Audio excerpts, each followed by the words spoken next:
Hello, Dr. Cisse covering anatomy and physiology. Today we'll cover anatomy and physiology 2, AP2, how communication happens in the body. Now, it kind of makes sense for the body to be able to communicate between different parts.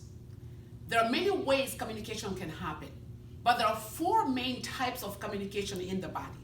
First, when you have 2 cells next to each other, usually they have a gap, like a space between them, that allow one cell to talk to the other cell.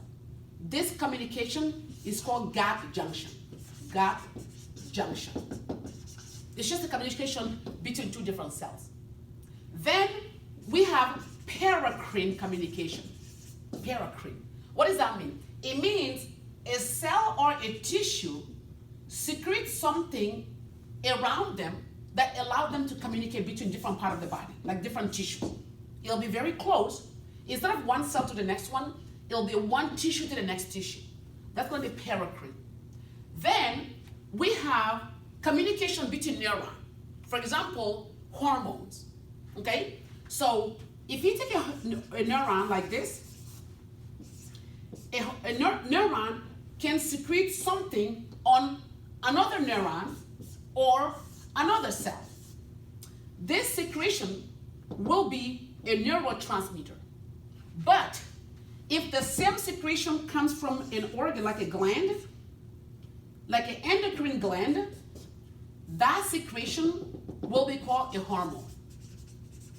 Okay? So we can have a neurotransmitter secretion between a neuron and something else. We can have a hormone between a gland that goes into the bloodstream and follow the bloodstream, just go to every organ that has a receptor for that. We can also have 2 cells talking to each other. We can have tissues having secretion from them to go around other tissue to have a way of communicating, to secrete something to talk to them. So this talking communication in the body is the essence of life, because no matter what happens in your body, if your brain cannot talk to your feet, then you're not gonna have. That's how when somebody touches your toe, you know they did, because it communicates with your brain. They gotta have something inside of it. So basically here we got gap junction between 2 cells, paracrine between tissues, neurotransmitter between a neuron and something else. That something else can be another neuron or another tissue or another cell, and the endocrine system, which is a hormone from a gland, endocrine gland, into the blood, very important, into the bloodstream, so that this hormone can run and go to other tissues. Those tissues will have receptors, which is a door for the hormone to be able to act on the different cell, tissue, organ, or the whole organism. All right, thank you very much for watching. I'll see you in class.